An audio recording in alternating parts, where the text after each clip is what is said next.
우리 이제 진짜 파이널이네. 6편 끝나고 나서 쌤이 상담하면서 가장 많이 들었던 말이 쌤 저 이제 잠 줄여가면서 공부하면 성적이 오르겠죠? 또는 말이야 쌤 저 이번에 6평 2등급이었는데 시중에 있는 엔제 다 풀고 하루에 실무를 한두 개 이상 풀면 저 1등급이 가능하겠죠? 이런 말들을 정말 많이 들었거든. 근데 냉정하게 말하잖아. 이렇게 말했던 많은 친구들 중에서 상당수는 수능에서 점수가 그대로이거나 또는 약간 떨어지게 돼.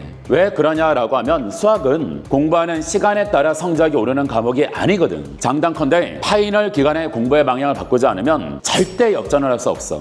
근데 반대로 말하면 말이야 제대로 공부를 하잖아? 그러면 성적이 많이 올라갈 수도 있다는 얘기겠지. 아니 어떻게 이렇게 장담합니까? 쌤이 매년 많은 학생들을 보잖아. 그냥 공부를 하나의 업으로 생각하는 것 같아. 내가 어떻게 하면 성적을 올리겠다 이런 생각이 아니라 나 오늘 하루에 할당된 양을 채워나간다 이런 느낌으로 하는 거기 때문에 제대로 된 공부하는 애들이 별로 없다고. 그래서 제대로 공부하면 반드시 성적이 올라갈 수밖에 없는 거야. 그럼 쌤이 말하는 제대로 된 공부는 뭐냐? 내가 지만 지켜주면 돼. 첫 번째는 평가원의 출제 코드를 테마별로 총정리해야 돼. 평가원이 매년 새로운 문제를 내는 것 같지만 안 그렇거든. 예를 들어서 이번에 나왔던 6평 미적 28번 문제는 작년 수능 28번 문제에서 맨 끝에 적분값을 구하여라가 아니라 미분값을 구하여라 라고 하면 완전히 출제 구조가 동일하거든. 뿐만 아니라 이번에 논란이 됐던 6평 22번 수열 문제 있지. 그거는 2020학년도와 2021학년도에 냈던 수열 문제랑 표현법이 동일한 거야. 물론 맨 끝에 나열해서 규칙을 구하여라 라고 하는 그 부분이 살짝 다를 뿐이거든. 그러니까 이렇게 평가원은 본인들이 냈던 문제를 중요하다라고 생각했던 테마들을 반복적으로 낸다고. 그러니까 껍데기만 맡기고 뼈대는 그대로란 거지. 그래서 우리는 무작정 양치기만 하는 게 아니라 평가원의 출제 방향에 맞춰서 테마별로 묶어서 봐야 해. 한 문제씩 따로따로 풀다 보면 새로운 문제 갖고 각각의 풀이 과정을 외워버리게 되거든. 근데 이걸 테마별로 한 대 묶어서 보잖아? 그러면 결국 이 표현은 이렇게 활용하고 이 조건은 이렇게 그래프의 특성을 얘기하는 거구나. 이런 것들이 정리가 되거든. 그래서 쌤이 파이널에 카이스 도핑을 만든 이유야.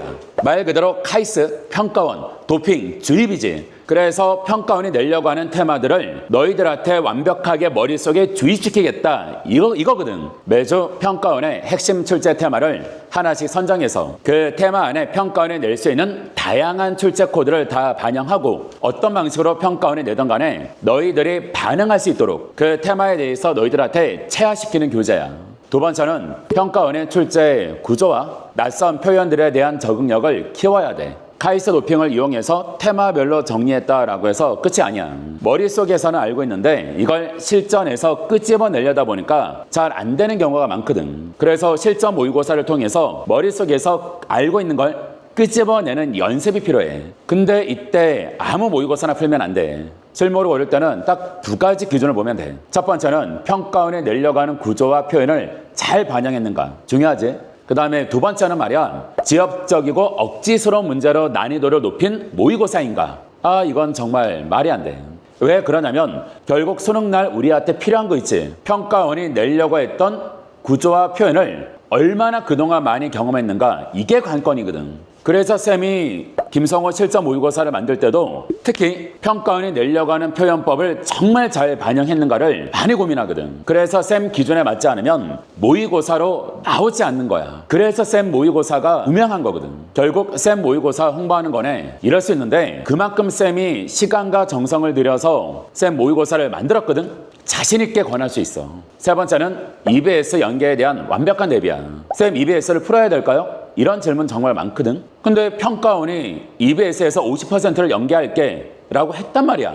근데 그 평가원이 내는 시험을 준비하는 우리가 이건 안 나와 이럴 수는 없잖아. 근데 우리가 왜 그런 걸 고민하냐라고 하면 시간이 없거든. 근데 시간이 없다라고 해서 EBS의 연계를 포기해야 되냐? 그럴 수는 없지. 우리가 한번 기시감이 있는 문제를 보는 거하고 그렇지 않은 거하고는 문제 해결할 수 있는 가능성이 완전히 다르잖아. 그래서 쌤 수업에서는 어떻게 그걸 준비하냐면 EBS 문제를 보잖아? 그러면 나올 만한 문제들이 사실은 보여. 왜? 평가원이 최근 내려고 했던 출제 테마들을 수도 없이 쌤이 봤거든. 그럼 이 문제는 가능성이 있다 없다라는 걸 판단하는 게 그리 어렵지 않다고. 그럼 그 문제를 엄선한 걸 가지고 너희들한테 풀어봐라.